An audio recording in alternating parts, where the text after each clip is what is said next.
une grâce de plus dans la présence du Seigneur. Nous sommes là et nous continuons notre programme hebdomadaire, c'est-à-dire de chaque semaine.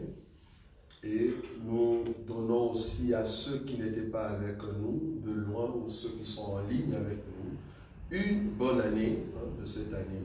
Une bonne année et nos meilleurs vœux de grâce, de protection, de bonheur dans vos familles et que Dieu puisse vous accompagner jusqu'au bout. Nous allons continuer nos enseignements. Nous sommes dans ces grands thèmes sur être guidé pour mieux guider. Ça va? Bon, je crois qu'il nous reste encore 3 semaines. Donc après 3 semaines, nous allons clore cet enseignement sur être guidé pour mieux guider. Donc nous allons mettre un point virgule et un autre homme de Dieu va continuer l'enseignement là-dessus. Alors je vais prendre l'écriture, ce que nous allons prendre aujourd'hui comme sous-thème dans le culte. Donc nous continuons le culte. Le culte. Alors je vais prendre un élément très important. Je vais prendre les étapes du culte. Aujourd'hui, je vais prendre les étapes du culte. Souvenez-vous, la fois passée, nous avons parlé sur l'enseignement, le rôle de la femme au milieu de l'assemblée. Nous avons dit que la femme n'a pas le droit d'enseigner. Donc, quand on a parlé à la femme de ne pas enseigner, c'était par rapport à l'instruction.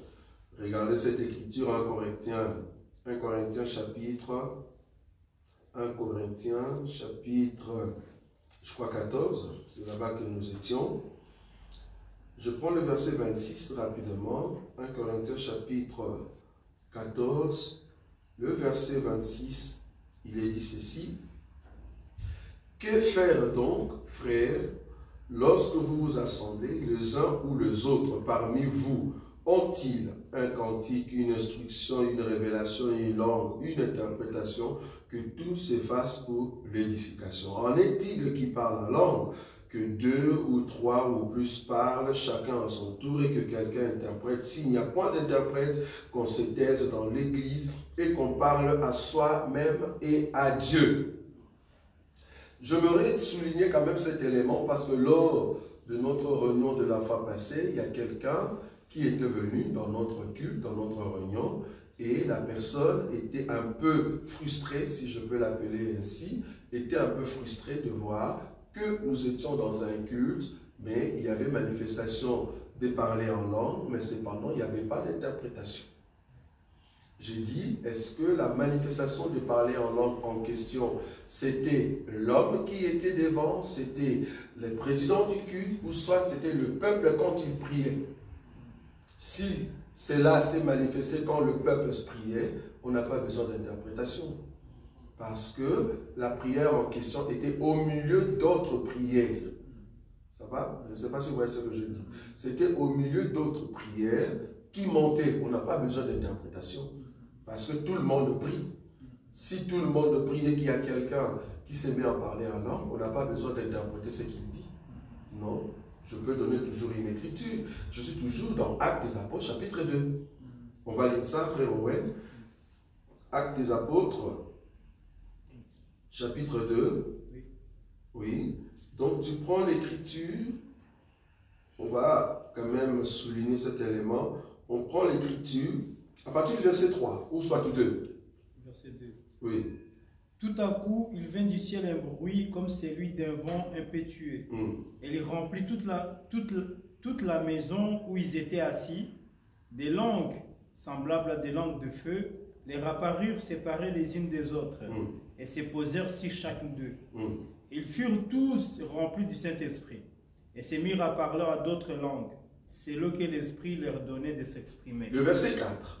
Et ils furent tous remplis du Saint-Esprit et se mirent à parler en langue, en d'autres langues, selon que l'Esprit leur donnait de s'exprimer. Ils étaient en train de prier. Qui va interpréter la langue de ce 120? Personne. Parce que nous étions en train de prier. On n'a pas besoin d'interpréter cela.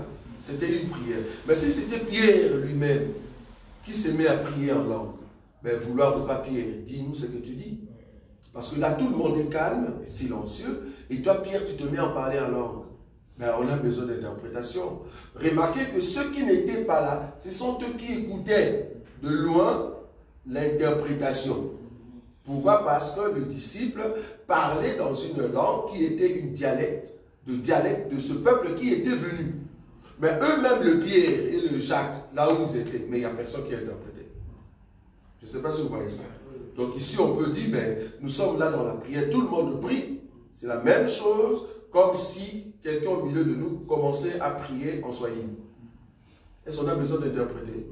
Non. Parce que tu te mets à parler en swahili, c'est la langue où tu te sens calme. Mais quand nous tous nous prions, mais supposons que vous tous vous êtes calmes et je me mets ici, je commence à parler swahili. Mais il faut interpréter. Parce que nous sommes dans une salle où les gens parlent français. Mais donne-nous la langue qu'on a besoin. C'est la même chose avec le parler en langue. Les gens qui prient là-bas, quand ils commencent à parler en langue, on n'a pas besoin d'interpréter.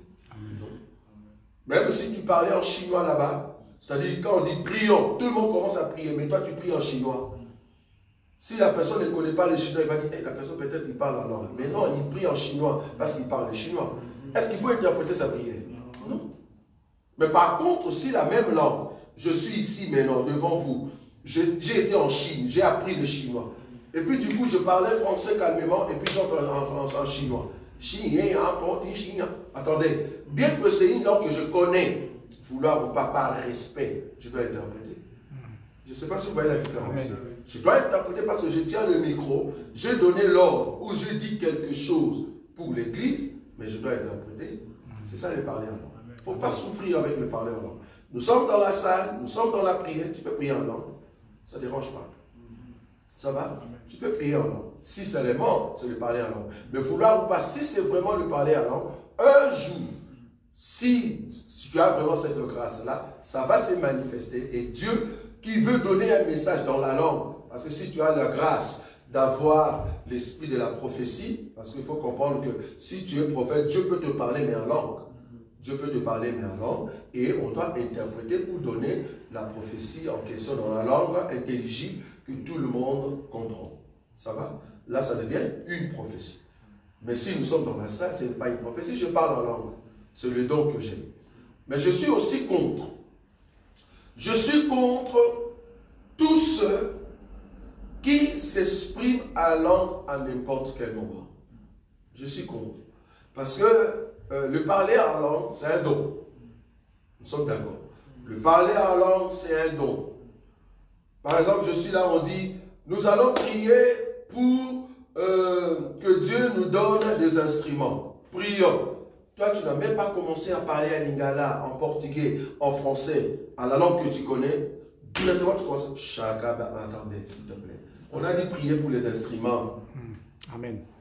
On termine le sujet des instruments. Amen, amen. Et par là, la même partie. On va prier pour nos enfants qui vont aller à l'école. Prions. Attendez. Donc, toi, de parler à langue ne vient que quand on donne le sujet. Est-ce que vous voyez ça? Je ne sais pas si vous voyez. Le parler à langue, c'est un don spirituel. Ça doit se manifester parce que tu es rempli du Saint-Esprit. Tu ne vas pas me dire parce qu'on a parlé sur le synthé ou soit des instruments. Et puis du coup, voilà. Quand on dit rempli du Saint-Esprit, c'est-à-dire qu'il y a un mouvement. Mais là, il n'y a pas un mouvement. On voulait parler, par exemple, on va prier maintenant parce qu'on va prendre la Sainte Seine. Oh, s'il te plaît. Même la Sainte Seine, tu parles en langue, ça ne va pas. On parle en langue parce qu'on est rempli. On sent qu'on est dans la présence du Seigneur spirituellement. Je ne parle pas du genre, on est ici dans l'église. Donc quand je dis spirituellement, tu entres dans une autre dimension et là, vouloir ou pas, les dons se manifestent. C'est un don spirituel. Ce n'est pas toi qui décides que ces dons doivent s'opérer à ces moments-là. Ce n'est pas toi. C'est le Saint-Esprit qui est en toi. Et c'est là, se manifeste. Et je suis d'accord que si tu as le Saint-Esprit, pour parler en langue, c'est parce que le Saint-Esprit te pousse à ces moments-là de parler en langue. Remarquez ce que Paul dit. Hein? Je rentre dans 1 Corinthiens là-bas, frère Owen. Remarquez le verset ici qui va nous aider. Quel verset? Je prends 1 Corinthiens, je crois, chapitre, est-ce que c'est 14? Attends, je vais le chercher rapidement et puis je vais te le dire. Là où Paul dit, j'aime mieux parler en la langue intelligible. Tu vois ça? Alors, je vais le prendre rapidement. Je suis dans 1 Corinthiens. 1 Corinthiens combien? Je crois que ça doit être 13. 1 Corinthiens chapitre 13. Comment ça part? 14. 14? Ouais. Il est dit quoi? Qu'est-ce qu'il est dit là-bas? C'est le 15 où il dit je chanterai aussi avec l'intelligence. Oui, allez là-bas, c'est combien? C'est 15? C'est 15, ça c'est 15. Voilà. Tu peux commencer juste au-dessus. Donc c'est 1 Corinthiens chapitre combien?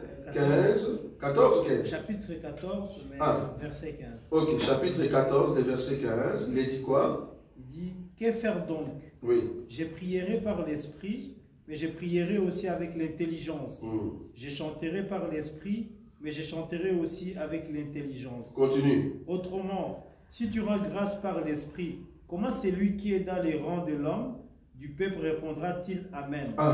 Tu as vu le verset 16? Ouais. Autrement, si tu rends grâce par l'esprit, on n'a pas dit que tu ne rends pas grâce, tu rends grâce. Bon, ok, c'est vrai que tu rends grâce.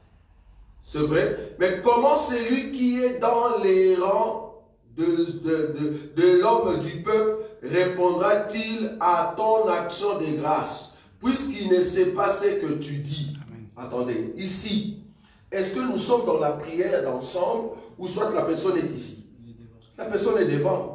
Parce que quand moi je prie là-bas, toi aussi tu dois prier, non? Toi tu ne vas pas rester comme ça et puis tu commences à écouter ma prière. Ah, il a dit Jésus-Christ. Amen. Mais non. Toi aussi prie. Je ne sais pas si vous voyez la différence. Donc cette écriture, ce n'est pas au fait quand nous prions nous tous. C'est quand je suis devant et que je commence à parler en langue pour que les hommes disent Amen. Ils vont dire Amen par rapport à ce que je dis et qu'ils ont compris. Donc je ne peux pas me mettre ici et parler en langue parce qu'il n'y a personne qui comprend. Voilà. On continue. Le verset 17. Tu rends, il est vrai, d'excellentes actions de grâce, mais l'autre n'est pas édifié. Oui, l'autre n'est pas édifié parce qu'il ne comprend pas ce que tu dis. Est-ce que vous voyez ça? Est-ce que c'est dans la prière? Non. Pourquoi tu veux comprendre ma prière alors que toi aussi tu pries? Je ne sais pas si vous voyez la différence. Nous tous nous prions. Ne me dis pas que je prie, Seigneur Jésus, tu es bon, mais mon oreille est dans ta prière. Ça n'a pas de sens, frère. Donc tu ne pries pas. Tu es distrait. Je ne sais pas si vous voyez. Donc tu es distrait. Quand nous sommes dans la prière, nous tous nous prions. Alors ne viens pas mettre ton oreille dans ma prière. Mais comme moi qui suis le président, je suis devant, je dirige, je commence à prier et que tout le monde est calme pour que le peuple soit édifié. Je parle dans la langue intelligible que tout le monde comprend et c'est là-bas qu'ils disent Amen.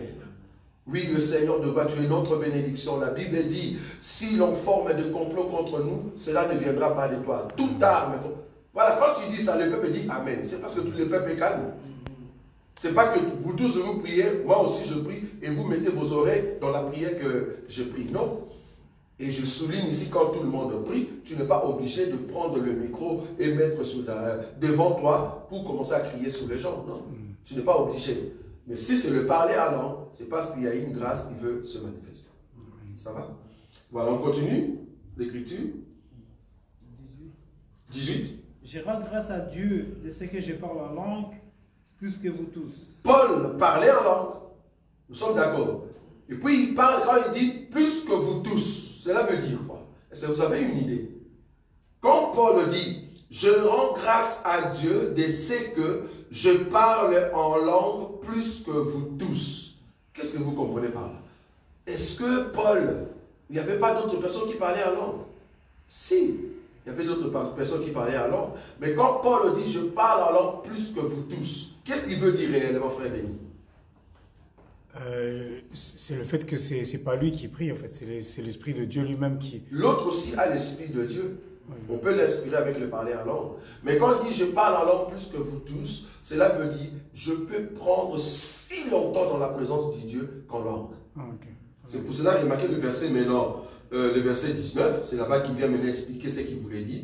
Mais dans l'église, J'aime mieux dire 5 paroles avec mon intelligence afin d'instruire aussi les autres que de 10 000 paroles en langue. 10 000 paroles en langue, c'est-à-dire je prie tout mon temps.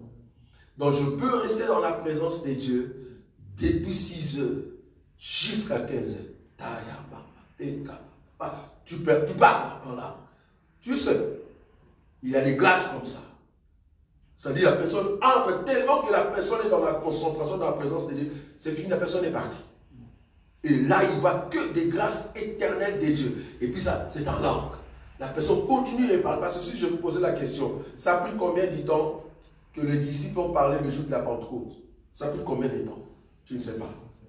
Ça peut prendre 1 heure. Ils étaient toujours là à parler. Mais quand ils parlaient, ils disaient de merveilles de Dieu. Parce que la Bible dit, ceux qui l'écoutaient, ils écoutaient ces gens-là dit des merveilles. Pas seulement de seules merveilles, non, de merveilles de Dieu. C'est-à-dire, il y avait plusieurs. Dieu, tu es grand. C'est toi qui as créé les cieux. C'est toi qui... Mais en langue. Donc ça a pris du temps. Et Paul prenait longtemps, seul, dans la présence de Dieu, à prier en langue. Quand il dit, j'ai pris plus que vous, c'est-à-dire, en d'autres termes, il restait longtemps dans la présence du Seigneur. Mais il dit, dans l'assemblée, quand nous prions, je préfère dire 5 mots que de dire 10 000 mots en langue. Quand il dit 5 mots, ce n'est pas qu'il prie là-bas, c'est parce qu'il est ici devant. Il préfère dire des paroles normales que tout le monde comprend. Parce que s'il prononce quelques mots en langue, il est obligé aussi d'interpréter pour que la parole soit comprise au milieu du peuple. Ça va? Très important. Donc, je disais que je suis contre toute personne. À chaque sujet, il y a la langue, la parole qui vient. De parler en langue. Et j'ai même vu de ceux qui nous prouvent que leur parler en langue est fausse. Comment? Nous allons prier par exemple pour l'adoration. Hein? Nous voulons maintenant célébrer Dieu. Tu vas t'élever, nous allons prier pour ces temps d'adoration. Ok, la personne commence à parler. Et puis, paf, du coup, il y a quelqu'un qui lui dit, il faut arranger les sons. Et puis il dit, quels sons? Il dit, non, il faut mettre au 3. Et puis il dit, ok. Il met au 3 et puis il rentre dedans. C'est bon, ok. Et non, monsieur, attendez, s'il te plaît. S'il te plaît. Tout à l'heure, tu étais en langue. Ok, on t'a coupé la prière en langue. On t'a posé une question en français. C'est-à-dire, tu reviens normal. Maintenant, tu as répondu aussi en français. Et puis, dès qu'il coupe, ok, c'est bon, ok, je l'ai fait. Tu vois que le parler en langue, ce sont juste des mots qui est collé à ta langue. Ce n'est plus inspiré. Vous voyez? Alors que c'est un don spirituel. Il faut bien faire la différence. C'est un don spirituel qui vient pour amener quelque chose qui est dans une autre dimension. Ce n'est pas de parler en langue du genre, tu me salues et puis tu parles en langue. Pourquoi tu vas parler en langue? Non, je suis dans la joie. Ah non, frère. Tu me salues et puis tu parles en langue. Attendez, je n'ai rien compris ce que tu as dit. Amen. Vous voyez? Donc, il ne faut pas être sentimental, émotionnel en ce qui concerne le parler en langue. Moi, je préfère encore une personne qui parle toujours en français, en lingala, en swahili, en kikongo, en chinois, en polonais ou en, comment on dit, en portugais, que de parler tout le temps là. Parle en langue parce que la grâce est là. Ça va? Parle en langue parce que la grâce est là. C'est-à-dire, quand nous nous mettons à prier, et puis il y a la grâce qui coule, et cette grâce, soit toi-même tu entres dans la prière, soit c'est pour donner par exemple une prophétie. Tu n'es pas obligé d'avoir cette sensation toujours de dire je veux dire 5 mots, après j'entends parler en langue. Non, là ça devient, c'est toi qui décides. Laisse que le Saint-Esprit te guide. Ça c'est un. Deuxièmement, je suis contre pour toute personne qui parle la langue chaque culte. C'est-à-dire toi tous les jours quand on est au culte, le Saint-Esprit vient toujours. Non, ça c'est le mécanisme. Le Saint-Esprit n'est pas mécanique. Je ne sais pas si vous voyez ce que je veux dire. Le Saint-Esprit n'est pas mécanique. Donc, chaque culte, quand on vient, il y a toujours toi qui monte en parler en langue. Ça devient mécanique. C'est parce que tu te dis, ok, nous serons au culte, et puis quand on commence à chanter, toi, tu montes en langue. Ça devient émotionnel. C'est pas bon ça. C'est un don spirituel. Comprenez bien les dons spirituels. C'est très important. Le don se manifeste, c'est pour l'édification du corps. Donc maintenant, si dans la prière d'ensemble, ça se manifeste, gloire à Dieu. Mais ce n'est pas tout le temps. Ne pensez pas que nous, on n'a pas cette grâce-là de parler à langue. Nous avons cette grâce-là terrible, frère. Mais nous essayons d'éviter de mettre le peuple de Dieu dans des questionnements. Amen. Mais si tu viens en catimini pour me trouver là où je prie seul, tu vas dire là, même si tu as compris des langues du monde, tu vas dire, il dit ça et ça et ça et ça.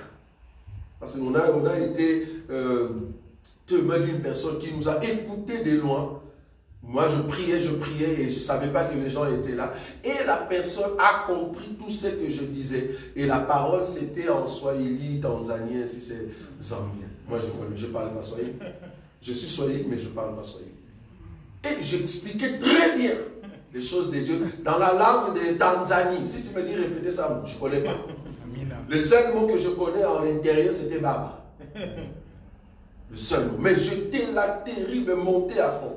Et il y avait parce que les Tanzaniens, je ne savais pas, c'est après qu'on m'a dit, il y avait des termes que tu utilisais qui étaient des termes arabiques. Je ne savais pas. Et quand je parle, tu es de loin, tu penses que je parle arabe. Comment? Moi, je ne sais pas. Je n'ai jamais parlé l'arabe. Mais comment est-ce que je peux parler de mots d'arabe alors que je prie? Et la personne qui est à côté comprend. Voilà. Mais moi-même, je ne sais pas. Mais je peux rester longtemps dans la présence de Dieu et en parler. Mais ici, dans l'église, je préfère parler comme ça en français. Vous comprenez? Et quand je prie, parce qu'il suffit seulement de connaître la parole de Dieu, plus tu as l'enseignement, plus tu as la parole, tu lis la Bible, plus tu vas prier avec des paroles. Parce que Dieu, quand même, nous a aidés lors de notre prière de 40 jours. Il y a des bien-aimés qui sont en Afrique du Sud. Ils nous ont dit, en tout cas, vous priez très bien. J'ai dit, gloire à Dieu, je ne fais que répéter les Écritures. Parce que la prière, c'est quoi? Nous répétons la parole de Dieu. Amen. Oui ou non? Amen. Si nous disons que Jésus-Christ, tu es fort, attendez, c'est la parole de Dieu. C'est toi qui nous gardes, c'est toi qui nous as délivrés. C'est écrit dans la Bible.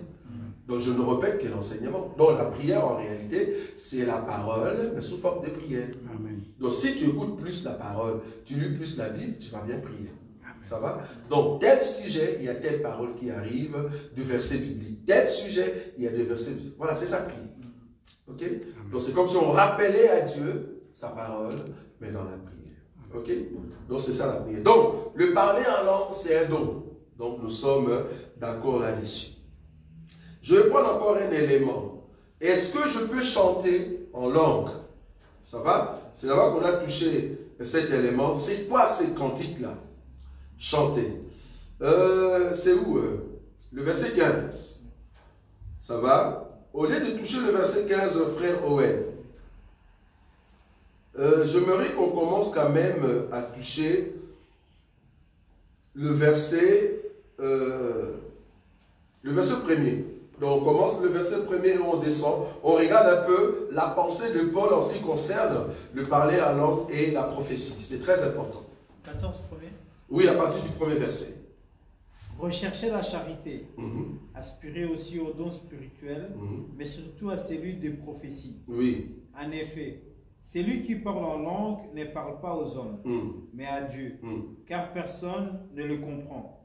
Et c'est en esprit qu'il dit des mystères. Un instant. Celui qui parle en langue ne parle pas aux hommes, mais il parle à Dieu. Pourquoi? Parce que personne ne le comprend. On est d'accord? Oui. Ok. Je suis arrivé en Belgique au milieu de Wallon. Ils parlent français. Ça va? Mais moi, je me mets et je commence à parler swahili parce que je suis sorti de l'Est du Congo. Nous sommes d'accord? Moi, je prie à swahili, tous ils prient en français. Est-ce qu'ils me comprennent? Non. Ils ne comprennent rien du tout. Je ne sais pas si vous voyez ça. Quelle est la différence entre le swahili que je parle et le parler en langue là où personne ne me comprend? Parce que même le swahili, personne aussi ne comprend. Parce que là, tout le monde parle français. Mais moi, je commence à parler swahili. Là où aussi je parle en langue, les autres aussi ne comprenaient pas. Mais là, c'est quoi la différence? La différence, c'est l'inspiration. Celui qui parle en swahili, c'est une langue intelligible. Tu comprends cela. Si on me posait la question de dire ce que tu as dit, je vais leur dire par l'intelligence tout ce que je dis. Au contraire, parler en langue, c'est une inspiration. Une langue que moi-même, je ne comprends pas ce que je dis. Vous aussi, vous ne comprenez pas. Est-ce que vous comprenez? Maintenant, si je me mets ici devant, vouloir ou pas, que ça soit dans une langue intelligible ou non intelligible, je dois expliquer. Je dois interpréter cela. Mais quand c'est dans le groupe, je ne peux pas interpréter, non. C'est comme si vous ne priez pas, vous écoutez seulement ma prière. Là, ça demande maintenant l'interprétation. C'est ça que j'avais dit la fois passée. Quand toutes les voix sont calmes, silencieuses, et que c'est toi maintenant qui fais monter la voix, vouloir ou pas, tu dois nous expliquer ce que tu as dit. Surtout ceux qui sont devant avec un micro. Un président du culte, surtout les prédicateurs. Ce n'est pas parce que tu sens des chairs de poule, tu dis ça c'est le Saint-Esprit. Et non, attendez, mais c'est quand tu dis comme ça au micro, explique-nous ce que tu as dit. Sinon, nous, l'Église, nous avons dit, pasteur, prochainement, si tu entres en parler en langue, descends. Parce que quand tu dis, on ne sait pas si tu nous as maudits, si tu nous as bénis, on ne sait pas. Parce qu'il n'y a pas en fait d'interprétation. Donc ne dis pas de parler en langue au micro si tu sais qu'il n'y a pas d'interprétation. Ça va? Donc si vous allez dans une assemblée quelconque, tu vas te parler en langue comme ça, tu dis, c'est l'église des sorciers. Il n'y a que des sorciers. Parce que je crois, il y a une écriture là où on parle des barbares. Ça va? Je crois juste en bas. Hein? Juste en bas. Ok, on continue. Continue l'écriture. En effet. On est au troisième. Le verset 2 d'abord. Tu peux répéter. En effet, celui qui parle en langue ne parle pas aux hommes, oui, mais à Dieu, car personne ne le comprend. Et c'est un esprit qui dit des mystères. Celui qui prophétise, au contraire, parle aux hommes, les édifie, les exhorte, les console. Celui qui parle en langue s'édifie lui-même. Celui qui prophétise édifie l'Église. Oui. Je désire que vous parliez tous en langue, mais encore plus que vous prophétisiez. Celui qui prophétise est plus grand que celui qui parle en langue, à moins que ce dernier l'interprète, pour que l'Église en reçoive l'édification. 6. Et maintenant, frères, de quelle utilité vous serais-je si je venais en vous parlant en langue, et si je ne vous parle pas par révélation, ou par connaissance, ou par prophétie, ou par doctrine? Si les objets inanimés qui rendent un son, comme une flûte ou une harpe, ne rendaient pas des sons distincts, comment reconnaîtrait-on ce qui est joue sur la flûte ou sur la harpe? Et si la trompette rend un son confus, qui se préparera au combat? De même vous, si par la langue vous ne donnez pas une parole distincte, comment saura-t-on ce que vous dites? Car vous parlez en l'air. Car vous parlez en l'air. 10. Quelque nombreuse que je puisse être dans le monde, les diverses langues, il n'en est aucune qui ne soit une langue intelligible. Voilà, 11. Si donc je ne connais pas l'essence de la langue, je serai un barbare pour celui qui parle, et celui qui parle sera un barbare pour moi. Vous avez vu? Donc si vous venez dans une assemblée où on parle en langue, c'est-à-dire dans le micro, vouloir ou pas, quand le pasteur parle en langue, le président parle en langue, vouloir ou pas, nous qui sommes là-bas, nous devenons des barbares. Lui aussi, il nous trouve comme des barbares. Pourquoi? Parce que tu as utilisé une langue, nous ne comprenons pas. Donc, du coup, il faut traduire. Il nous faut interprétation. S'il n'y a pas d'interprétation, ben voilà, arrête-toi, quoi. Mais quand nous sommes dans la prière, ça c'est différent. Parce que chacun de nous prie pour soi. Tu pries pour toi-même. Je suis quand même aussi contre, je vais rajouter toujours ce contre ici. Prions pour la famille gay. Frère, tu connais les noms de la femme, tu connais le nom du papa, tu connais le nom de ses enfants. Maintenant, si le mari, par exemple, prions pour tel frère qui est malade, le problème, il a un problème de cœur, ok? Il a un problème de cœur. Prions pour le frère Jean-Pi qui a un problème de cœur. Prions. Toi, tu commences à parler à langue. Qu'est-ce que tu dis? Donc, en réalité, nous-mêmes, on va commencer à penser. Voilà, il prie, il dit, Jean-Pi, que ton cœur soit guéri, mais en langue. Pourquoi tu dois prier en langue pour le sujet d'une personne qui est malade? La langue, c'est pour dire de merveilles de Dieu, ou soit une prophétie. Ce n'est pas une prière de santé. Prions pour la santé d'une personne, toi tu parles en langue. Bon, nous, qu'est-ce qu'on va penser? C'est-à-dire, ce que tu dis là, c'est-à-dire, frère Jean-Pierre, que Dieu te bénisse, que la maladie puisse tomber, que l'ennemi ne puisse pas te toucher. Donc c'est ça qu'on va penser, quoi. Parce que le sujet, c'était prier pour le frère tel dans son cas de maladie. Comment toi tu parles en langue? Je ne sais pas si vous voyez là où je suis. Amen, amen. Parle en langue parce que le Saint-Esprit vient donner ces dons-là, parce que tu veux rendre de gloire, de merveille pour Dieu. Mais ce n'est pas pour un sujet, comment nous allons prendre de voiture pour aller au baptême. Pour aller au baptême, toi tu commences à parler en langue. Attendez. On veut aller au baptême, frère. Nous allons prier que le Seigneur nous garde pour prendre des voitures et aller au baptême. Chaka baba, non, non, non. Là, ça devient de l'émotion. Ça devient de l'émotion. Tu ne sais pas vraiment prier en français. Ou soit en lingala. Prie normalement. On comprend que toi, tu n'aimes pas prier en lingala. Là, c'est pour montrer que voilà, tu as le don. Mais là, ce n'est plus le don de parler en langue. Ce sont des mots qui sont collés à la bouche. Ça va? Nous ne voulons pas être tout le temps des barbares. Ça va? C'est dans ce sens-là. Donc ici, le verset que je cherchais, c'était le verset 11. Donc, si donc, je ne connais pas le sens de la langue, je serai un barbare pour celui qui parle, et celui qui parle sera un barbare pour moi. Le verset 12. De même vous, puisque vous aspirez aux dons spirituels, que ce soit pour l'édification de l'Église, que vous cherchiez à posséder abondamment. C'est pourquoi que celui qui parle en langue prie pour avoir le don d'interpréter. Car si j'ai pris en langue, mon esprit est en prière, mais mon intelligence demeure stérile. Que faire donc? Je prierai par l'esprit, mais je prierai aussi avec l'intelligence. Je chanterai par l'esprit, mais je chanterai aussi avec l'intelligence. Merci. Donc ici, je vais toucher maintenant chanter en esprit. Chanter en esprit veut dire le cantique, parce qu'il faut comprendre que c'est un don. Ça ne vient pas de toi. C'est un don. Pourquoi je prends ce sujet? Parce que on sait détecter que ton parler en langue est fausse. Comment toi, tu as les dons de parler en langue, tu commences à chanter en langue, mais la mélodie c'est en fait Yeshua Zaliyawa, mais tu parles de ça en langue.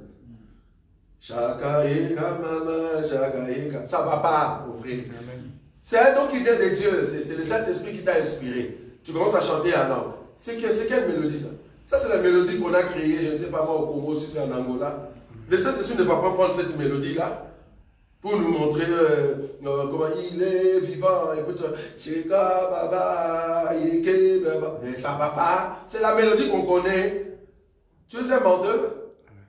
La mélodie qu'on va te donner quand tu chantes en langue, c'est une mélodie qu'on ne connaît pas. C'est une mélodie qu'on ne connaît pas. Mais on sent que c'est une mélodie. Pourquoi je dis ça? Il y a deux hommes, soi-disant au Congo, qui ont créé une chanson en langue. Et ils commencent à entrer aussi dans des studios. Ils entrent en studio, ils vont chanter une partie en langue. Sheka Baba, Baba, le Sheka Baba, si tu vas en YouTube, Sheka Baba, c'est un prince de l'Inde. Le Sheka Baba que vous chantez là. C'est un prince de l'Inde, allez taper sur YouTube Sheka Baba. Là, on comprend que c'est de la chair. Tu vas entrer dans un studio, tu vas chanter en langue. Donc Dieu t'y a préparé. Quoi. Tu vas chanter en langue. Ça, ce n'est plus un don. Ce n'est plus inspiré. Sois sérieux. C'est-à-dire, frère, tu vois, quand je vais dire Jésus-Christ est Seigneur, après ça, je vais parler en langue. Donc tu as déjà préparé la séquence. Quoi. Non, ça ne va pas. On ne peut pas préparer une séquence en langue. Je peux encore comprendre, je souligne ici, je peux encore comprendre une personne qui était dans un concert en live. Un concert en live et que vous étiez en train de chanter et puis paf, il y a la mélodie qui vient. Mais là encore, parce que c'est la partie chantée, il faut nous donner l'interprétation. Il faut nous donner l'interprétation, vouloir ou pas. Pourquoi? Parce que cette partie-là, quand nous allons chanter ici à l'église, qu'est-ce qu'on va faire avec? Non, dites-nous. Nous sommes à l'église, nous voulons maintenant louer le Seigneur. Mais dans ton cantique, dans ta chanson, il y a une partie de parler à langue. Est-ce que nous devons rappeler cela? Je vais vous donner un exemple. La chanson de... comment on dit? Là où on parle en Chiluba, là. C'est une chanson de frère, de notre bien-aimé confrère Franck. Là où il dit c'est quoi? C'est quelle chanson ça? Attends. Yahweh, Kumama, Yahweh. Hein? Là, il y a une partie où il parle à Lingala, non? Il dit par exemple, j'oublie le terme. Donc du coup, là, qu'est-ce qu'ils ont fait? Ils ont mis une partie de Chiluba. Tu vois? Il dit, le lundi, tu vas me rencontrer mardi. Si tu ne viens pas le mardi, tu viens le mercredi. Et puis il dit, Yonde ya ya o, Yonde ya ya.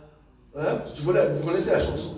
Et puis il dit, Mulangala wara londa shabana wani, Yesu wani wajinanga. Cette partie-là, c'est à Chiluba, non? Mais il n'a pas le droit d'interpréter cela. Pourquoi? Parce qu'il sait que les Balouba connaissent la chanson. Pas seulement les Balouba du Congo, même en Angola. Parce que c'est une parole parlée normalement. Mais si tu prends la même séquence, tu donnes aux gens qui sont au Pakistan. C'est à toi maintenant de dire, tu vois cette partie ici, veut dire ça et ça et ça. Par exemple, moi je ne connais pas son Chiluba. Il faut qu'on m'explique qu'est-ce qu'il a dit là-bas. Il faut qu'on m'explique. Maintenant, toi tu chantes en langue. Pourquoi il n'y a pas d'interprétation? Il faut qu'il y ait interprétation. Même la langue que tout le monde connaît de Chiluba. Il faut nous expliquer. Nous avons vu même des Chinois qui chantent à Lingala. Si les Chinois chantent à Lingala, c'est parce qu'on est à dire, tu vois ce que tu chantes là, cela veut dire ça et ça et ça et ça. Sinon, ils ne vont pas chanter. Donc, le parler, alors que ça soit le cantique, ça doit être interprété. Maintenant, le cantique en soi, il ne faut pas que ça soit la mélodie que nous, on connaît. Ce n'est pas la mélodie que nous, on connaît. Parce que le Saint-Esprit ne va pas prendre notre mélodie à nous pour te donner comme étant un don.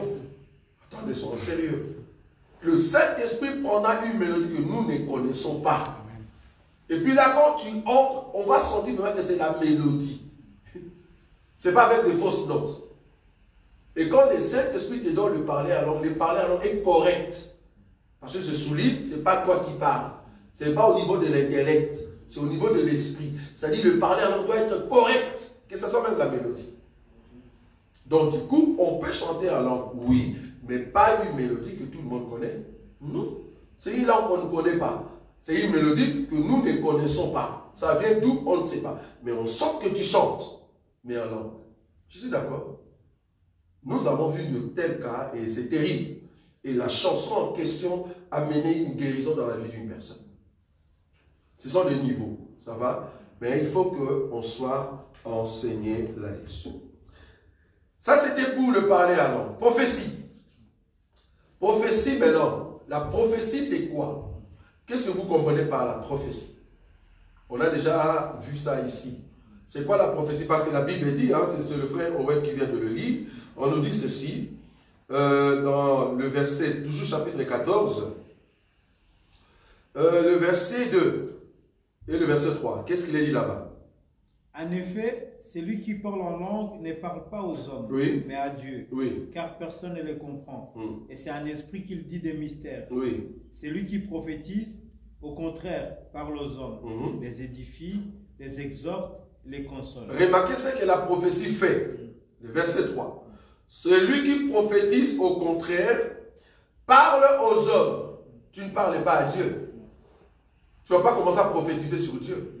Qu'est-ce que tu dis? Oh Dieu, je vois dans mon esprit que tu es éternel. Attendez, messieurs, menteur. Tu mens. Ça, ce n'est pas une prophétie.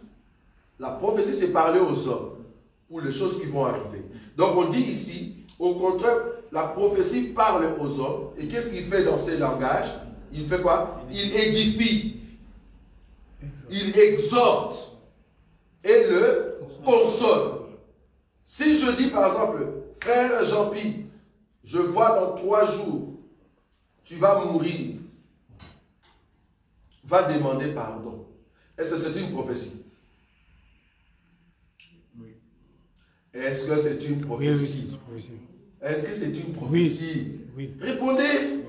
Oui, c'est une prophétie. Mais est-ce que c'est une prophétie que je dois prononcer ici devant le micro? Non.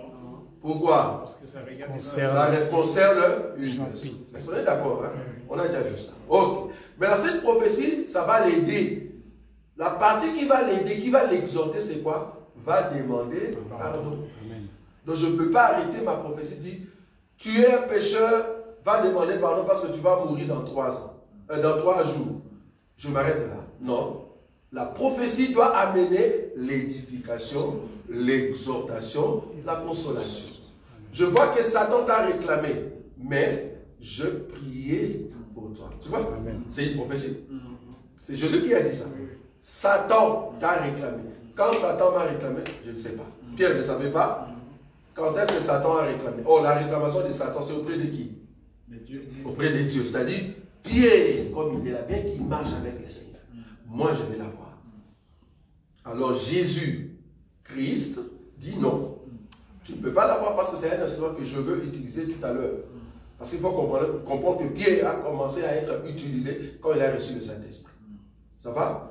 Parce que c'est une personne que je veux utiliser. Parce qu'il y a quelqu'un qui nous a posé la question. Même Pierre, qui était un ministre, il était quand même réclamé. Il était dans des réclamations sataniques. Je dis non, frère. Quand Pierre était réclamé par Satan, il n'était pas encore ministre, frère. C'était d'un païen. C'est seulement les païens qui peuvent être réclamés. Amen. Une personne qui est encore dans le monde. Nous, enfants de Dieu, comment est-ce que tu vas me réclamer? D'ailleurs, le sang que j'ai dans mon corps, les cordons ombilicaux a déjà été coupé. Amen. La ligne familiale ne continue plus. Amen. Donc tout ce qui est malédiction dans les sangs, j'en ai plus. Amen. Jésus a pris son sang, il a maintenant mélangé avec mon sang. Moi qui étais poussière, je suis devenu sang, poussière avec les sangs. Amen. Et tu vas me dire que je suis encore dans votre réclamation. Je ne suis plus dans les réclamations. Ceux qui sont dans des réclamations, c'est parce que tu as encore des liens familiaux qui te suivent tout le temps en famille. Si seulement tu ne demandes pas pardon au Seigneur, comment est-ce que tu vas avancer?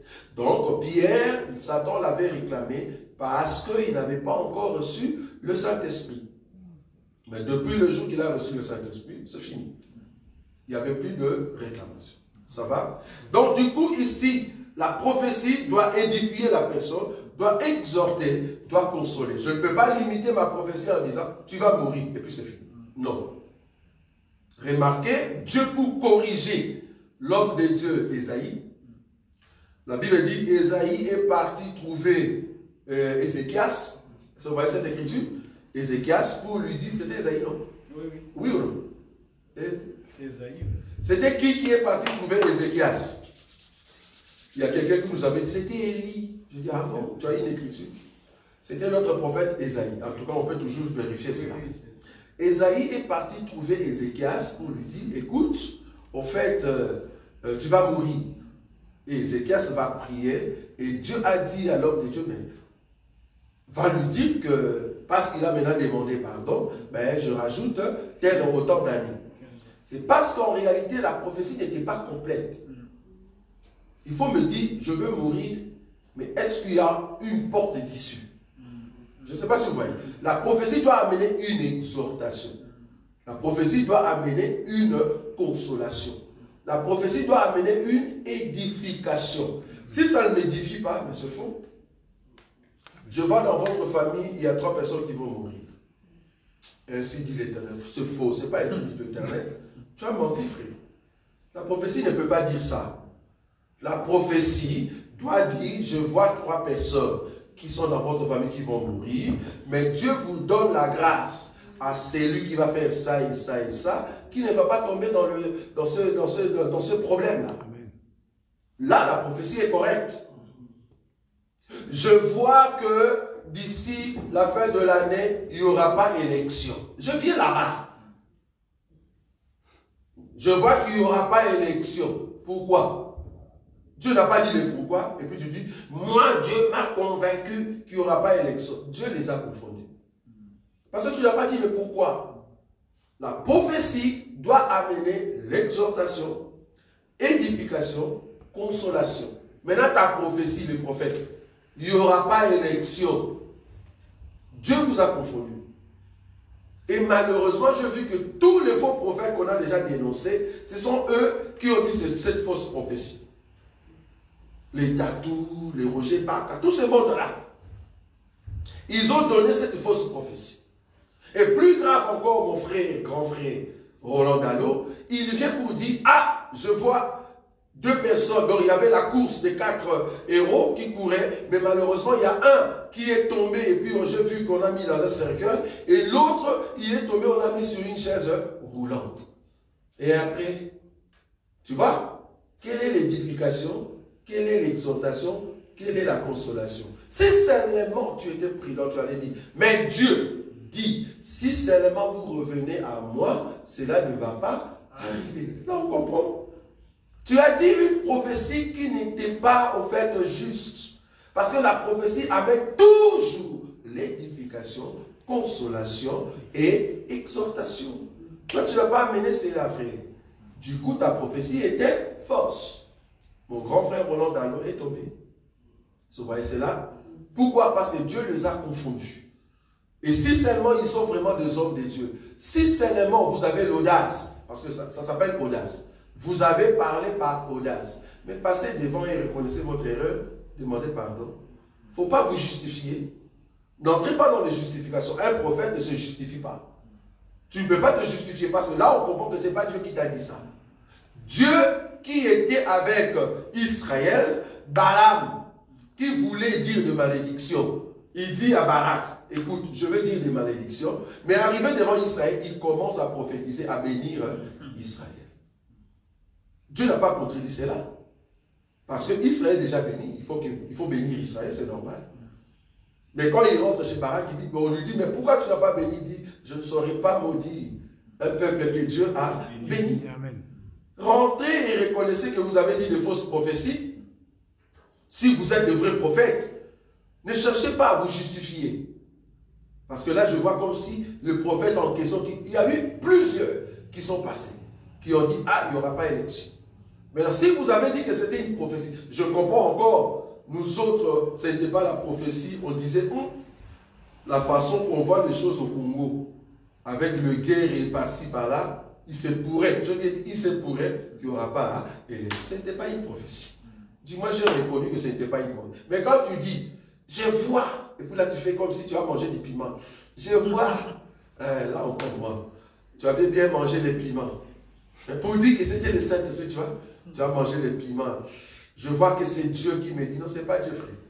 Alors, de la même manière que tu avais mangé des piments devant tout le monde, passe devant sans piment maintenant avec des larmes pour dire, ben, écoute, j'étais dans le faux. Tu reconnais, c'est tout. Et en tout cas, les gens qui te suivent, en tout cas, ils vont continuer à te suivre. Parce qu'on comprend que tu es humble. Mais là où tu veux t'entêter, on comprend que tu es un faux prophète. Est-ce que vous voyez ça? La prophétie amène toujours la consolation, l'exhortation, ou soit l'édification. Ça doit édifier, ça doit consoler le cœur de la personne qui écoute cette prophétie. Ça va? Ne viens pas nous dire, voilà, telle église, Dieu va fermer cela.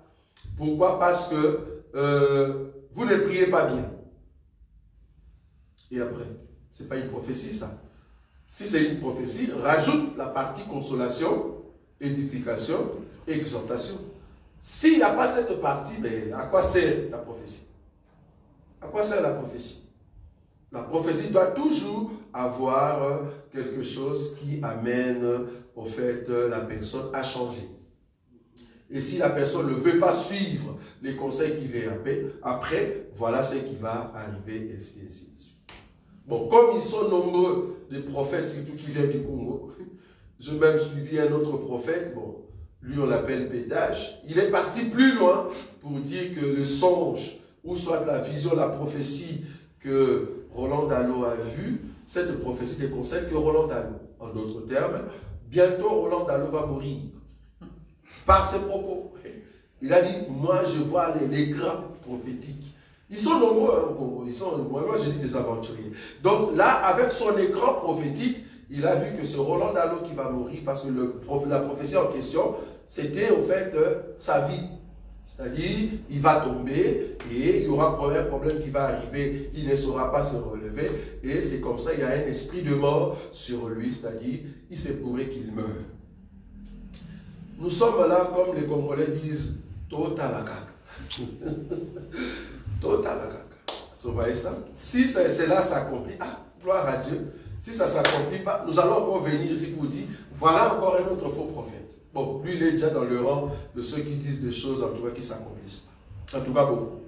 Donc, il faut faire attention dans ce qui est prophétie. Tu peux avoir ces dons, je le reconnais, mais il faut faire attention. Quand tu dis une prophétie, il y a toujours une partie de l'édification, consolation et exhortation. Toujours.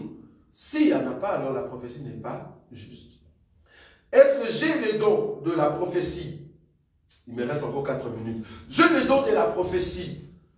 Est-ce que je suis un prophète? Oui, je suis un prophète, mais pas ministériel. On appelle ça aussi prophète. Parce que dans l'Ancienne Alliance, ceux qui disaient des choses en avance, on les appelait aussi des prophètes. Mais cela ne fait pas de toi un prophète ministériel. Parce qu'un prophète ministériel, allez demander à tous ces prophètes-là. Si tu es un prophète ministériel, tu dois nous expliquer le prophétie biblique. Parce que le ministère était donné pourquoi? C'était pour l'édification, pour qu'on nous explique la parole. Le ministère est lié à quoi? À la parole. Toi maintenant tu es prophète ministériel, tu dois nous expliquer la parole. Mais parmi tous ces prophètes-là, il n'y a aucun d'eux. Bon, peut-être il y en a 2 ou 3. Mais souvent, parmi tous ces prophètes, il n'y a personne qui a demandé à Dieu par l'esprit de la prophétie. Que veut dire Apocalypse chapitre 8, verset 1? Personne. Nous autres, avec notre enseignement, nous avons même compris cela.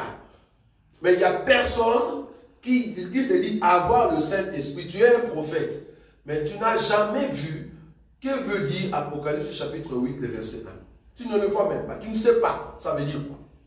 Il y a un problème. Il y a un problème sérieux. Maintenant, au milieu aussi de ceux qui se disent prophètes ministériels, qui ont compris Apocalypse chapitre 8, verset 1, qui ont compris l'Apocalypse, Daniel, Ézéchiel, tout ça, ils ont compris la prophétie biblique, mais pourquoi vous ne prophétisez pas? Parce que tout prophète ministériel doit avoir un don prophétique. Toi, un prophète, quand on dit un prophète, c'est-à-dire ce n'est pas seulement un prophète ministériel. Un prophète ministériel qui n'a jamais prophétisé, c'est-à-dire les dons prophétiques. Tu n'es pas un prophète, frère. Tu es un docteur. Tu es un docteur. Tu n'es pas un prophète.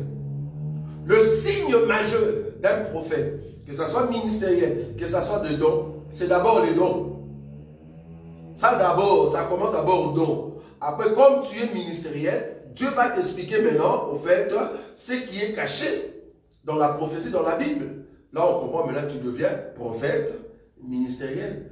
Toi, tu t'es dit prophète ministériel, mais tu n'as jamais prophétisé. Non, frère.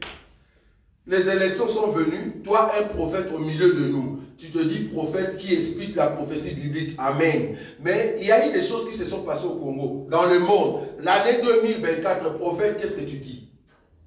Tu vas voir que les prophètes sont là. Ils n'ont même pas des yeux pour voir qu'est-ce qui arrive. Cette année, qu'est-ce que toi tu vois, prophète? Tu dois nous dire pourquoi Dieu t'a donné cette grâce-là d'être prophète ministériel. Ce n'est pas seulement pour expliquer les Écritures, c'est parce que Dieu t'utilise aussi avec des dons prophétiques. Si tu n'as pas de dons prophétiques, tu n'es pas un prophète. Assieds-toi et on va te montrer comment devenir un docteur. Peut-être que tu as la grâce de voir plus loin. C'est la grâce d'enseignement, frère.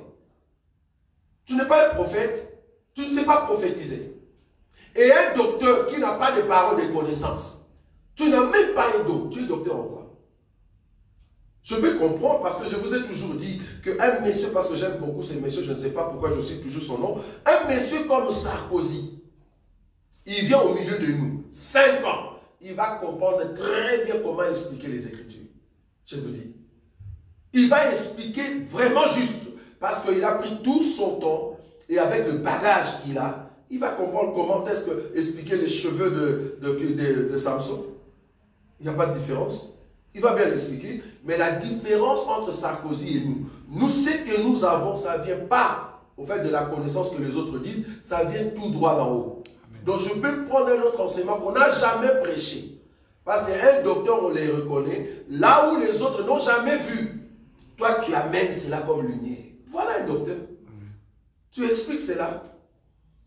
Mais maintenant, un prophète, tu as la grâce. À part les explications de la prophétie biblique, tu as aussi la grâce de prophétiser sur les gens. Au milieu de nous, soi-disant, de cet enseignement ou l'évangile éternel, ou soit au milieu de ça, ils se disent de prophètes, mais quand tu regardes sa vie, il n'a jamais prophétisé. Tu es prophète en quoi? Tu es prophète en quoi? Tu parles toujours comme le même docteur que nous voyons. Tu parles bien comme les pasteurs. En quoi est-ce que tu fais la différence entre toi et un docteur? Parce qu'en réalité, un docteur n'est pas trop loin d'un prophète. Un docteur n'est pas trop loin d'un prophète. Si le prophète va tout droit au-dessus, ben, le docteur va très profond. Il entre dans la profondeur. Mais par contre, le prophète, il monte. Et quand tu montes, c'est-à-dire tu as appris les choses qui sont dans les ciels, tu viens nous les donner. Donc nous ne savons pas comme nous sommes là. Si tu demandes au peuple des dieux qui se disent, nous sommes dans l'évangile de Christ, nous sommes dans l'évangile éternel, pose-leur la question. L'année 2024, qu'est-ce que Dieu nous a dit? Dieu doit nous dire quelque chose. Nous avons tous les 5 ministères. Qu'est-ce que Dieu nous a dit pour l'année 2024? Tu vas voir qu'ils ont peur. Mais vous avez peur parce que Dieu n'a rien dit. Si vous êtes prophète, dis-nous quelque chose. Parce que nous ne sommes pas des prophètes, mais par la grâce que nous avons vu qu'est-ce que l'année 2024 sera. Et nous avons compris cela. Nous avons dit, peuple de Dieu, faites attention pour ce qui va arriver cette année. Bon, les autres ont dit, ah, faites attention aux faux prophètes. Ok, il n'y a pas de souci. Faites attention aussi aux faux docteurs. Ceux qui n'ont jamais eu de parole de connaissance. Il n'y a pas un don, il n'y a même pas. Même parler en langue. Un docteur qui ne sait même pas parler en langue. Bon, je comprends que c'est un don. Peut-être que tu ne l'as pas. Mais existe quand même de parler en langue. Ok, je comprends qu'il n'y en a pas. Mais la prophétie, ok, il n'y en a pas. Mais un autre don. Parce que tu ne peux pas me dire que tu es ministre, tu n'as pas de don. Ça n'a pas de sens. Tout ministre de Dieu a toujours un don. Ça, je souligne. Tout ministre de Dieu, tu as toujours un don. Je ne parle pas des talents. Prêcher bien, ce n'est pas un don. Prêcher bien, tu peux t'asseoir pendant 10 ans avec nous, tu comprends tout ce qu'on explique, tu peux le prêcher bien. Ça, c'est juste une capacité que Dieu t'a donnée. Mais les dons spirituels, on comprend que tu as eu l'impact. Tu as eu, au fait, l'attachement avec le Saint-Esprit, parce que le don vient par le Saint-Esprit. Si tu as le Saint-Esprit, exhibe-nous un don. Au lieu de trop parler, tu parles trop. Exhibe-nous un don. Tu manifestes le don du Saint-Esprit. Là, on comprend que tu as la grâce de Dieu. Si au milieu de nous, étant fidèles, Dieu nous utilise par des dons, parler en langue, prophétie, parole de connaissance, parole de sagesse, tout ça. Si Dieu nous utilise, alors pourquoi pas toi, un homme de Dieu? Pourquoi pas toi? Donc, la prophétie est attachée au prophète ministériel. Tu ne peux pas nous dire que je suis un prophète ministériel, mais je n'ai jamais prophétisé. C'est faux. Alors, tu n'as jamais été un prophète. Tout prophète, vouloir ou pas, tu dois prophétiser. Même si tu n'as que le don, même si tu as le ministère prophétique, tu dois avoir cette particularité de prophétiser. Donc, que Dieu aide ceux qui se disent prophètes, mais qui ne le sont pas. Ils ne sont que des docteurs. C'est-à-dire, ils ont bien compris les Écritures et ils se disent être prophètes. Je suis quand même désolé pour dire que non. Il faut rajouter à cela la grâce prophétique. C'est-à-dire, tu peux au fait dire des choses qui vont arriver, prophétiser comme étant un don en toi et c'est très important. Dernier élément pour terminer, frère Owen. Nous allons prendre cet élément ici. Je prends 1 Corinthiens chapitre 13. 1 Corinthiens chapitre 13. Juste dans le premier verset. Et on va terminer pour aujourd'hui. Et je vous laisse la place de poser des questions. Quand je parlerai les langues des hommes et des anges, si je n'ai pas la charité, je suis un airain qui résonne. Le verset 2. Ou une cymbale qui retentit. Le verset 2. Et quand j'aurai le don de prophétie, la science de tous les mystères et toute la connaissance, quand j'aurai même toute la foi jusqu'à transporter des montagnes, si je n'ai pas la charité, je ne suis rien. Merci. Donc ici, on voit que le chapitre 13 va maintenant commencer à descendre pour parler de charité et amour, que nous allons voir prochainement, parce que moi je crois que, bibliquement parlant, ou soit dans l'intelligence, ce qu'on appelle charité, ce n'est pas la même chose avec ce qu'on appelle amour. Charité et amour, c'est vrai que ça va ensemble, mais vous allez comprendre dans quel cas on dit que charité et amour c'est la même chose, mais nous qui sommes en Christ et Jésus, on sait faire la différence de ce qu'on appelle charité et de ce qu'on appelle amour. Charité c'est par rapport à mon prochain, amour c'est par rapport à mon frère. Ça va? Nous allons voir cela. Charité c'est par rapport à mon prochain, mais amour c'est par rapport à mon frère. Mon frère n'est pas mon prochain. Nous allons voir la différence entre un prochain et un frère. Ça va? Ce n'est pas la même chose. Un prochain, c'est qui? Et un frère, c'est qui? Là où la Bible parle de frère, il ne faut pas mettre mon prochain. Non. Là où la Bible parle de prochain, laisse ça comme prochain. Donc, prochain, je veux exhiber au fait la charité auprès de mon prochain, mais auprès de mon frère, j'exhibe ce qu'on appelle amour. Nous allons l'expliquer prochainement, je crois, les dimanches. Donc ici, on nous parle de charité et on nous dit que même si je parlais les langues des hommes et des anges. Donc pour clore cette partie de parler en langue, j'aimerais vous dire que nous avons plusieurs langues des hommes et nous avons aussi les langues des anges. Est-ce que nous sommes d'accord? Si nous avons les langues des hommes, donc je peux parler en langue, mais en langue des hommes. Si nous avons des langues des anges, je peux aussi parler en langue des anges. Mais le problème est de savoir comment saurais-je que je parle en langue des hommes, comment saurais-je que je parle en langue des anges. En langue des hommes, je le saurai parce que l'interprétation peut-être est non intelligible. C'est-à-dire, quand j'ai parlé en langue, il y a une personne qui comprend la langue parce que c'est une dialecte ou une langue parlée dans tel pays. Là, on comprend que c'est une langue des hommes. Est-ce que vous voyez ça? Mais si j'en parle et qu'il n'y a personne où cette langue, donc c'est-à-dire on vérifie, on fait la vérification de cette langue, ça ne se trouve nulle part dans le monde, on comprend que c'est une langue qui est au-delà des hommes. Ça devient une langue des anges. Ça va? Maintenant, dernière question. Est-ce que Satan comprend les langues des hommes et les langues des anges? Est-ce que Satan comprend les langues des hommes ou soit les langues des anges? Pourquoi je dis cela? Il y a d'autres églises qui pensent que quand tu pries en langue, Satan ne comprend pas. Mais quand tu pries en français, Satan comprend. C'est pour cela, c'est mieux de prier en langue, parce que quand tu pries en langue, là il y a l'onction, Satan ne peut pas toucher ta prière. Mais quand tu pries en français, tout le monde comprend, même les sorciers qui sont tout autour de toi. Mais attendez, messieurs, là je ne sais pas ce qui se passe dans ta tête. J'ai bien dit ici, je suis au milieu de Wallons. Ils ne parlent que français et leur langue Wallon. Mais moi je parle par exemple Kiyaka. C'est une langue du Congo. Eux, ils n'ont jamais compris les Kiyaka. Ok. Je viens maintenant, je commence à parler Kiyaka. Tous ces gens-là ne comprennent pas.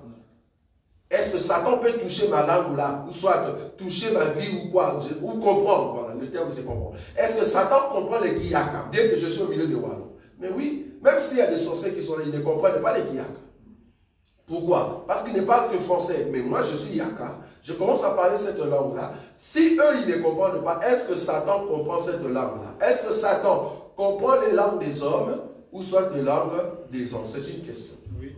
Oui? Est-ce que vous êtes d'accord? Qui dit non? C'est-à-dire qu'il faut parler en langue pour que Satan ne touche pas ma prière. Parce qu'il y a des gens qui croient ça. Qui dit non? Je croyais que la sœur Marlène allait soulever sa main. Donc la sœur Marlène a compris que non, Satan comprend toutes les langues, frère. Toutes les langues qui existent sur la terre, Satan comprend. Ça va? Bon, il y a une personne qui nous a dit, oui, les langues des hommes, mais je dois prier en langue des anges. Frère, comment tu le sais? Toi, tu as déjà été au ciel, tu as vu, donc, ange Gabriel, il a pris ange Michael. Michael, donc toi, tu dis que ça, c'est parler en langue des anges. Donc tu as été au ciel. Et on t'a dit, quelle langue, c'est la langue des anges. Comment tu le sais? Tu ne le sais pas, frère. Donc, même si tu parlais en langue, personne ne sait que si c'est la langue des anges. À moins que Dieu vienne nous dire, cette langue, c'est la langue parlée au ciel.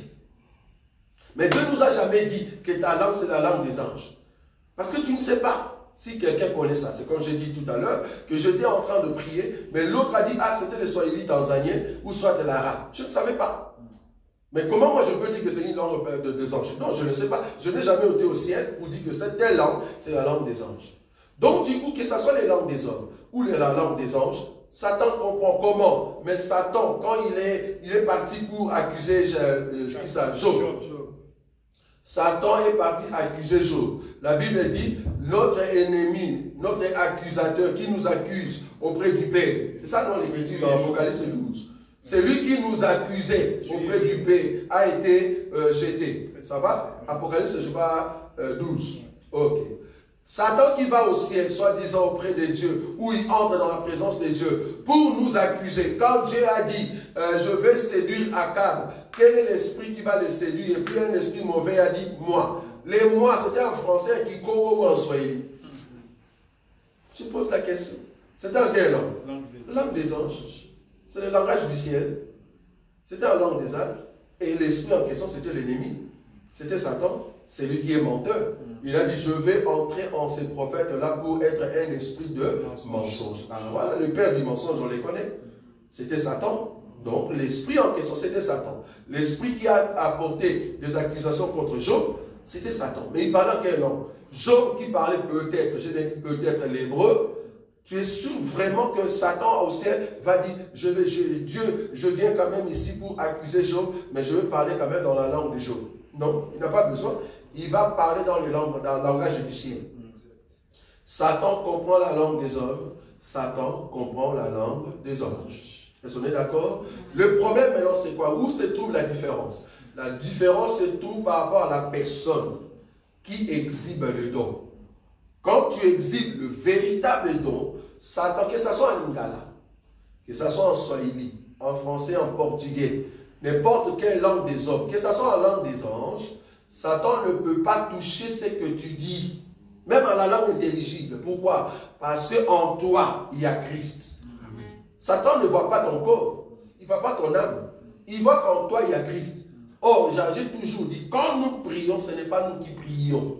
C'est le Saint-Esprit en nous qui prie. Or, le Saint-Esprit ne va pas prier pour lui-même. Il vous dira tout ce qu'il a appris de moi. Donc, tout ce que le Saint-Esprit va dire par moi, ce sont des prières que le Saint-Esprit élève auprès de Dieu. En d'autres termes, or, le Saint-Esprit en nous, c'est la parole. Donc, l'Esprit prie auprès de l'Esprit. C'est Dieu qui prie Dieu. C'est ça qu'on a toujours expliqué. C'est Dieu qui est en nous, qui prie, Dieu qui est assis dans le trône. Est-ce que vous voyez cela? Donc, quand nous prions, c'est Dieu qui prie. Donc, du coup, Satan ne peut pas freiner Dieu. Parce que la prière que tu élèves, c'est Dieu lui-même qui prie Dieu. Dieu qui prie Dieu. Vous voyez cela? Donc du coup, comme Dieu prie Dieu, Satan n'a pas le pouvoir de toucher cette prière. Que ce soit en lingala, que ce soit en langue, que ce soit, je ne sais pas moi, tu trembles, toutes ces prières-là, si tu n'as pas Dieu, Satan va les toucher. Mais si tu as Dieu, il n'a pas le pouvoir de toucher ta prière. Donc, tu n'es pas obligé de parler en langue parce que tu te dis, peut-être il y a des sorciers ici, je ne vais pas prier en swahili parce que tout le monde va écouter. Non. Si tu as Dieu, mais n'ayez pas peur, tu peux prier dans n'importe quelle langue. Les dons se manifestent parce que Dieu veut t'amener loin. Est-ce que vous avez compris? Amen. Voilà, nous allons prier. Tendre Père, merci. Merci le roi des gloires, le Seigneur qui amène la correction, l'exactitude de sa parole et de la connaissance.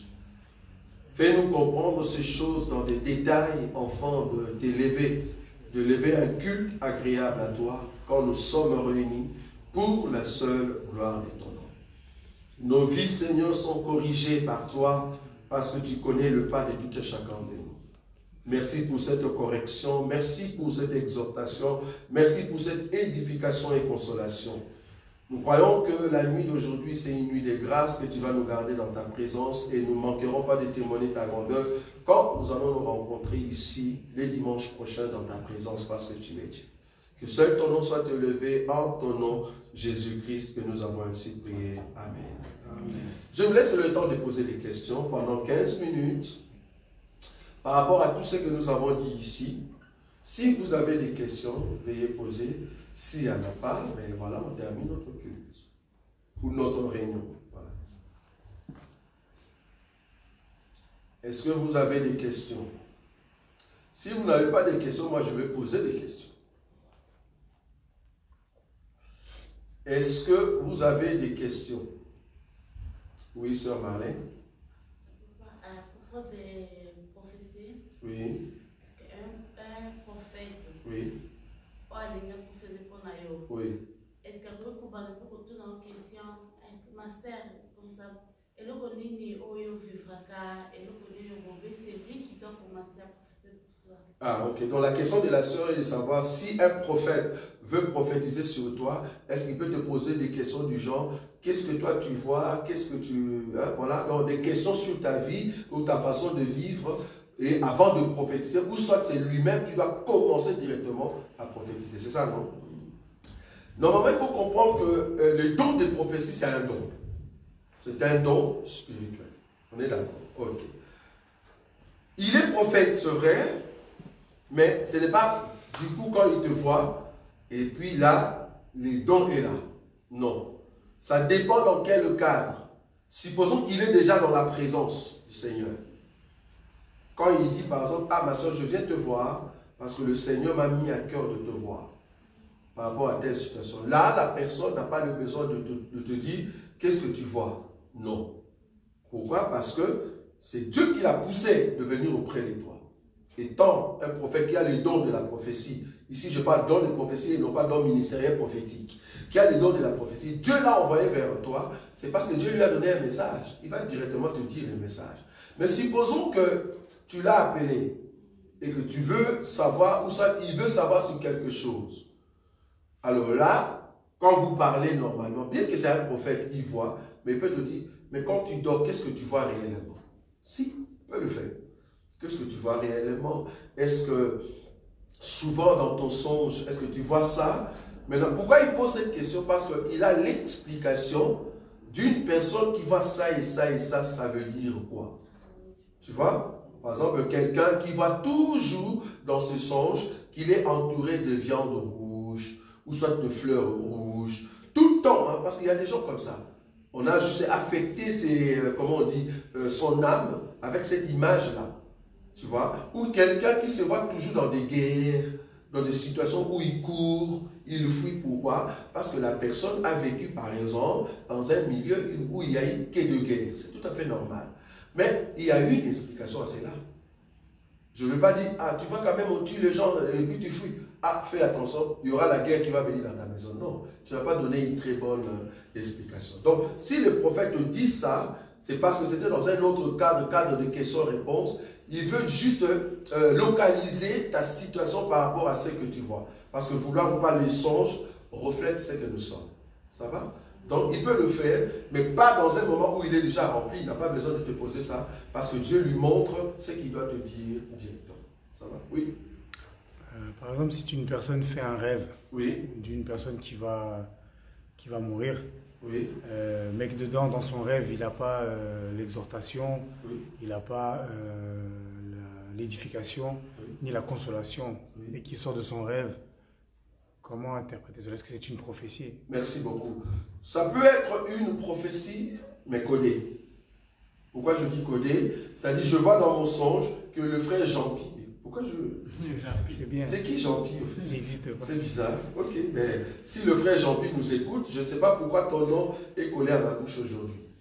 Le frère Jean-Pierre, ah, on voit que tu vas... En fait, je vis dans mon songe que le frère Jean-Pierre allait mourir. Ou soit, tu meurs. Tu as fait l'accident et puis tu meurs. Ok. Quand je me réveille, je dis, je ne vais pas dire directement au frère Jean-Pierre, je vis dans mon songe que tu es mort. Non. Parce que la mort en question, ça peut signifier la mort spirituelle. Ça peut être codé. Ça peut être la mort spirituelle. C'est-à-dire, le jour qui vient, on voit que tu vas t'écarter des choses de Dieu et tu vas rentrer, par exemple, dans les choses du monde. Ça peut être aussi quelqu'un de la famille de Jean-Pierre. Tu vois? Je vois que c'est Jean-Pierre qui a été tué dans mon songe, mais ça peut aussi être quelqu'un de la famille. C'est-à-dire, fais attention, dans ta famille, je sens ou j'ai vu qu'il y avait un mort, ou soit toi-même tu es mort. Ça peut être peut-être sa maman, son papa, son fils. Mais ce n'est pas vraiment le frère Jean-Pierre. Pour que ça soit vraiment le message destiné comme étant prophétie pour le frère Jean-Pierre, Dieu doit toujours dire, voilà, je te montre dans le songe, dis à mon fils. Parce que quand tu vas te réveiller, parce que quand il y a le son, les images, quand tu te réveilles, ah, c'est quoi ce songe-là? Il y a maintenant ce qu'on appelle l'explication du songe. Si tu as la grâce, remarquez, Jacob dort, il met sa tête sur une pierre, il voit l'ouverture du ciel, il y a le ciel qui touche le ciel et les anges montaient et descendent. Il se réveille, il dit, ah, donc là où je suis ici, c'est la porte des ciels. Il a expliqué, il a donné l'explication. Ça va? Donc il faut qu'il y ait une explication si ça concerne Jean-Pierre. Donc du coup, tu vas dire, ah Jean-Pierre, j'ai été vu en songe et Dieu m'a dit, tu dois faire ça et ça, fais attention. Voilà. Il y aura toujours une exhortation ou une consolation. Ça va? Oui?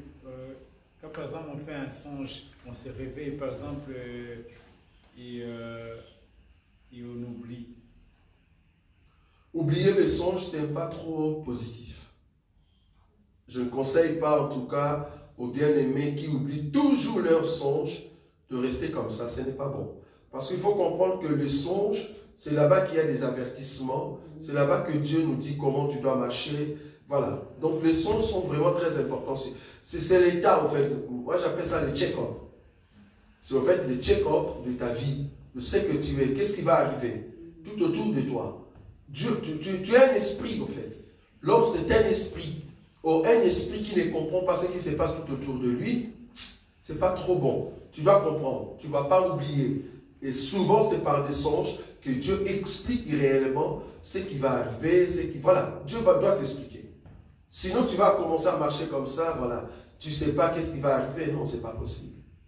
Et quand on oublie, ça veut dire c'est parti. Tu peux oublier une fois, deux fois, mais bon, pas tout le temps. Et ça part où si on oublie? Mais non, ce sont des images. Parce que les songes naissent, la Bible dit, les songes naissent par multitude de pensées.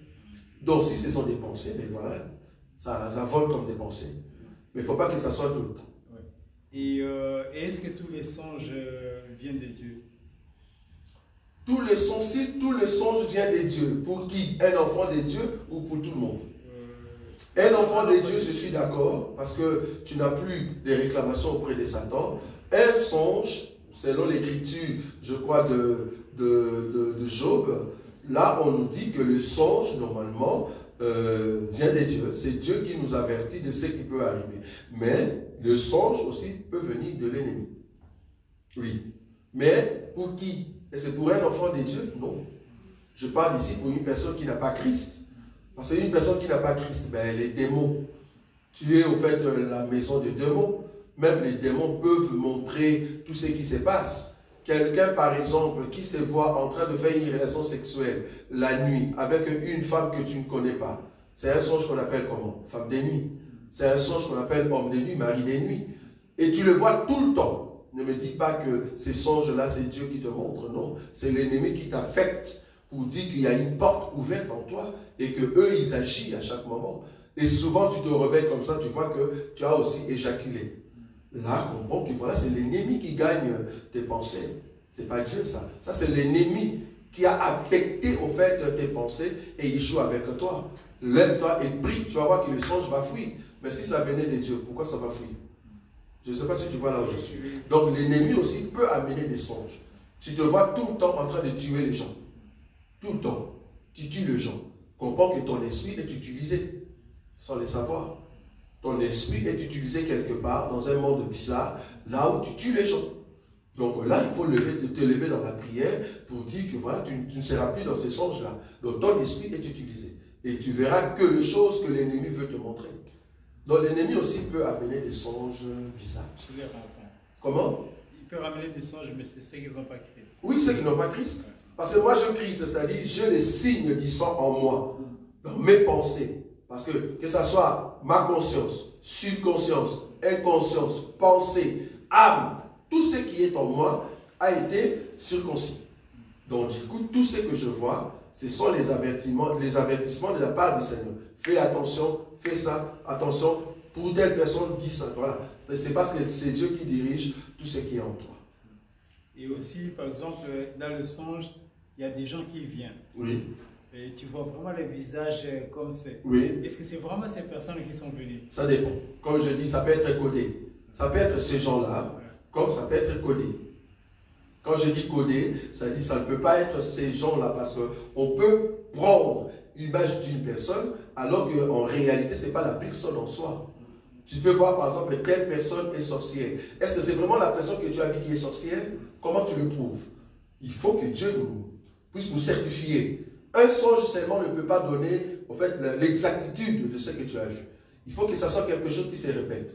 Et là, on dit, on confirme, ou soit la personne vit dans une mauvaise vie et qu'on utilise son image, ou soit la personne est vraiment sorcière.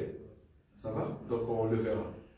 Oui. Ici, oui. Ah oui, dis-moi, continue. Si quelqu'un il vient, oui. il se passe quelque chose pendant le songe, oui. Et le lendemain tu vois que la personne a fait la même chose. Il s'est passé ce que tu as vu, oui. Ça veut dire la confirmation. C'est juste la confirmation. Dieu t'a confirmé que ce que tu avais vu, voilà, c'est donc ça s'est passé. Imagine par exemple qu'il y avait bagarre. Oui. La personne s'est blessée. Oui. Et tu vois le lendemain la personne est en béquille. Oui. Mais il n'était pas en béquille avant. Ça, oui. Ça s'est passé réellement. Oui. Et c'est le même jour qu'il est en béquille. Oui. Imagine par exemple, moi je dors, je rêve. Oui. Tu bagarres avec quelqu'un. Oui.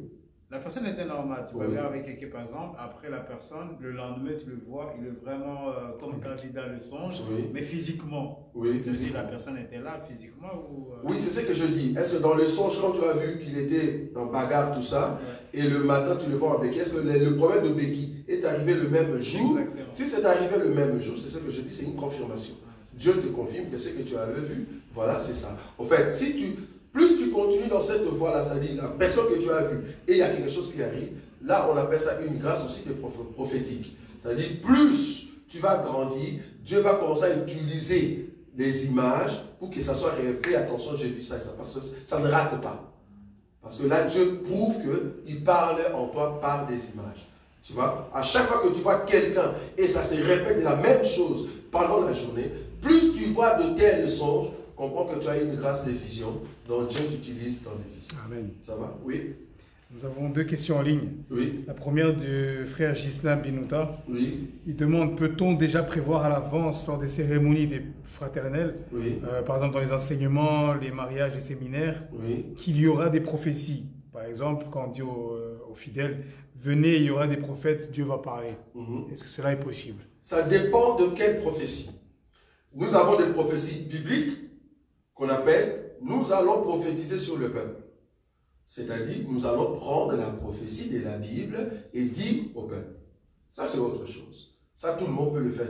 N'importe quelle église peut dire, nous aurons un temps prophétique, c'est-à-dire, nous allons prophétiser sur vos vies par rapport à la parole prophétique biblique.